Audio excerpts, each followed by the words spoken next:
The next section of notes, we're going to call it Unit 0, Lesson 3. And again, make sure you put the date on here.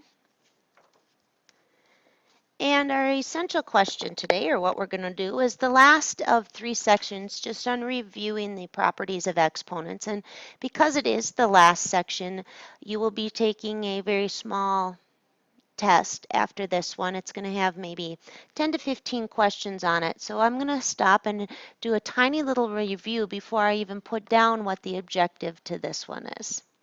So a tiny little review here. The first thing we did is we learned how to multiply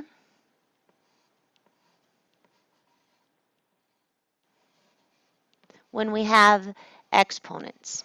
And instead of writing it all out, what I said to do is deal with those numbers out front first. They're called coefficients.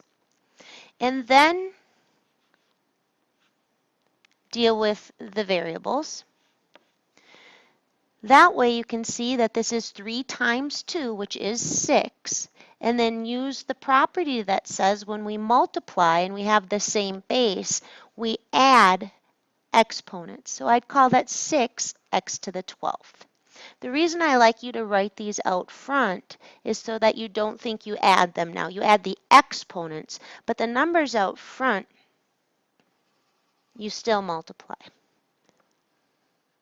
After we dealt with the multiplication, we talked about a rule for working with negative exponents that says when you have anything raised to a negative power, that means that you divide by that base. And so you'd think you'd get a negative answer, but you don't. It means you're going to divide by 2 3 times. That's really 1 over 2 times 2 times 2, which is 1 over 8. So when we work with negative exponents, we change it to division. Next, we dealt with dividing, and we talked about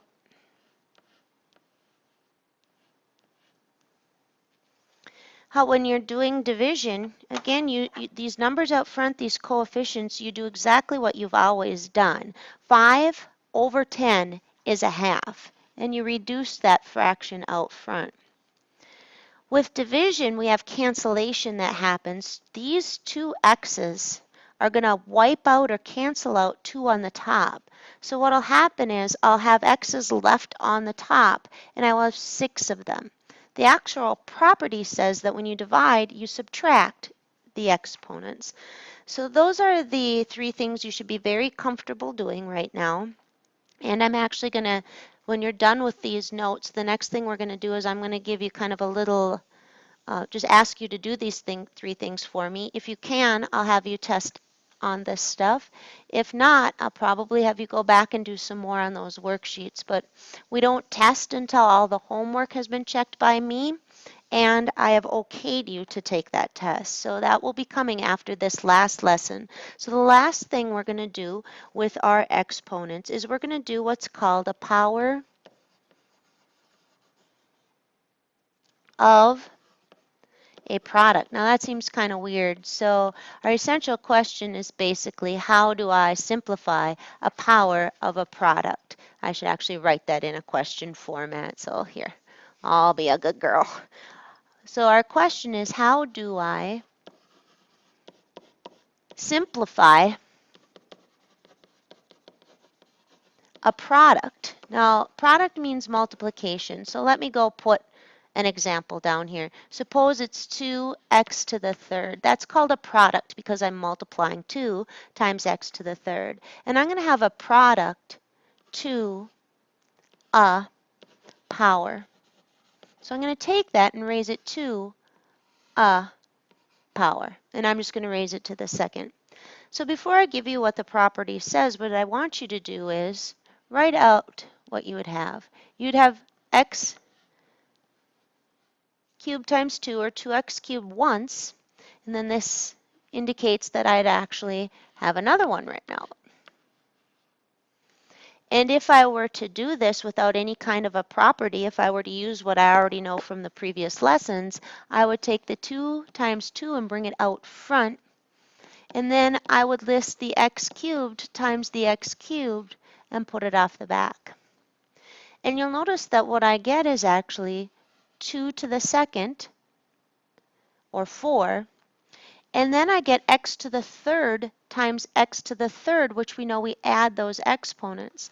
So you'll see two things have happened here when I've done that product to a power. If you go back up and look at the original problem, it seems like I've brought that in and made it 2 squared, and then I also did x to the third squared, and those powers ended up getting multiplied because I ended up with 2 groups of 3. So we have a couple properties that we're using right here that I'm going to put on the page for you. First of all, when we do a power to another power, what do I do with those exponents? Well, you picture that you've got 2 of those x to the fifths, and when I multiply, I've been taught to add the exponents, and you'll notice the link between these is that 5 times 2 is 10. So my property actually says, and you should be putting the properties in boxes, it says that when you have, and usually we use b for base, when you have some base to a power, I'm going to say to the m, and you raise it to another power, you multiply those exponents. So I want you to put that in the box. We also, when we have a chunk of stuff, how would I write that? If we had, like, say, I think that's good enough. We'll go do some examples so you can see what's going to happen with these. So let's go do 2 examples, and I'll make them really similar to ones on your worksheet. Example 1, let's suppose we're just doing a nice 6b to the third to the second power. What I really do is I bring this in and distribute it in, and I say that that would be 6 to the second, and then I'd have b to the third also to the second power. When I simplify that, 6 squared is 6 times 6, or 36, and b to the third to the second, when I have those powers next to each other, we call it power to a power, I multiply those and get b to the sixth. One more of those. Example 2, even if I have a whole bunch of stuff, like maybe 2x to the third, y to the fifth, and I'm raising all of that to the third, I would really in my head picture writing this 3 times and multiplying them. But what that's going to mean is I will end up with 3 2's listed out, or 2 to the third. I'd get 3 x to the thirds written out, which would be x to the third to the third. And then I'd have y to the fifth also to the third power. So really I end up raising everything in those parentheses to the third power. So when you do the bright blue worksheet, I want to see you taking that power and bringing it in to everything. This, you know, 2 times 2 times 2 is 8. X to the third, I multiply those exponents. So I'll get x to the 3 times 3, which is 9. And on this one, I'll get y to the 5 times 3, or y to the 15th. So that's the first task today. And I think what I'd like you to do right now is show me, again, you show me these notes. I'll probably ask you to do a couple of these first because this is a little trickier. And then I'm going to have you do the blue worksheet 1 through 12. So let's go put that down on the bottom here. So for a summary, we got a couple things going on here. When you do a power to another power, you multiply those exponents. So I think an example is good enough, better than the words. When you have a chunk of stuff to a power, you raise everything in those parentheses to that power. So that's really what we do today. So what I'd like you to do is get the bright blue worksheet after you show me these notes. It's number 3. and we're going to work on 1 through 12 for a bit, and then you'll need to go back and take one more little section of notes. It's going to be kind of the second part of number 3. All right, have a great one.